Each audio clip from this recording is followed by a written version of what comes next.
right, this is for Monday. This is going to be the worksheet that we're working on. There's 3 problems. This is just math review. And you're also going to do the back. The back has some time practice. All you're going to do is you're going to draw a line and you're going to match the time to the clock that correlates to it, okay, that goes to it.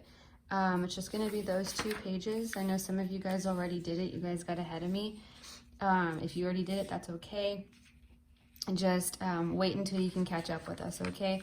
So if you've already done it, do not continue to get ahead, okay? I want you guys to hang back until we can all be on the same page. All right, so do the front and the back for Monday. All right. So this is the math review.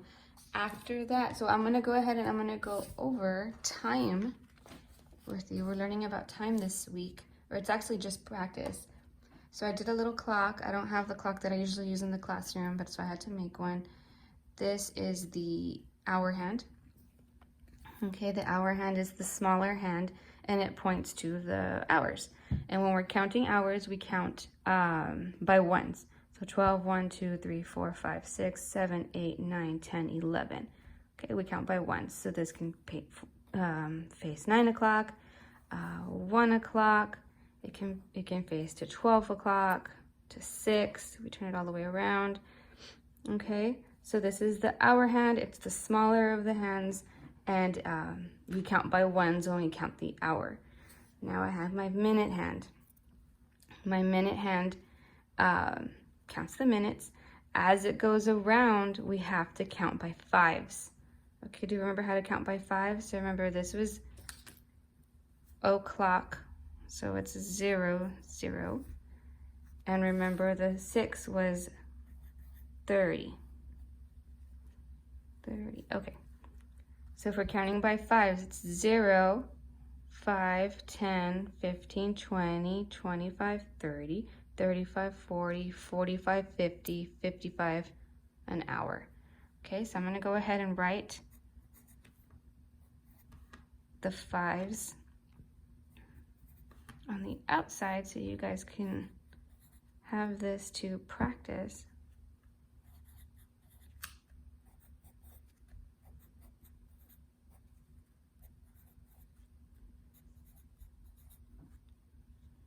Okay, so again, 5, 10, 15, 20, 25, 30, 35, 40, 45, 50, 55, and then back to the hour.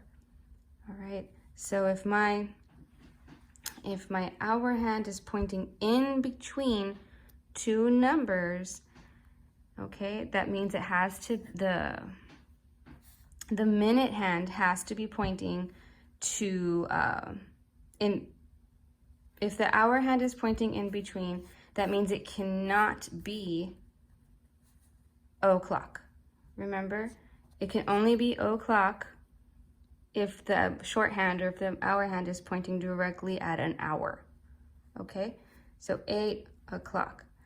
But if this is pointing at 30, at the 6, it can't point directly to the 8 anymore. It has to point to in between the 8 and the 9 to show that it's 30. Okay, so we're learning about o'clock today, or this week. We're just gonna do some practice. So 9 o'clock, and if we wanted to move it to 9:30, could put it in between the 9 and the 10, and my minute hand would look like that. So that would be 9:30. It's not 10:30 because the little hour hand has not hit the 10 yet. If it was 10:30, then it would be in between the 10 and the 11. Okay? All right, so that's my little video for today. There's a video on Seesaw that you're gonna do next. Let me know if you have any questions.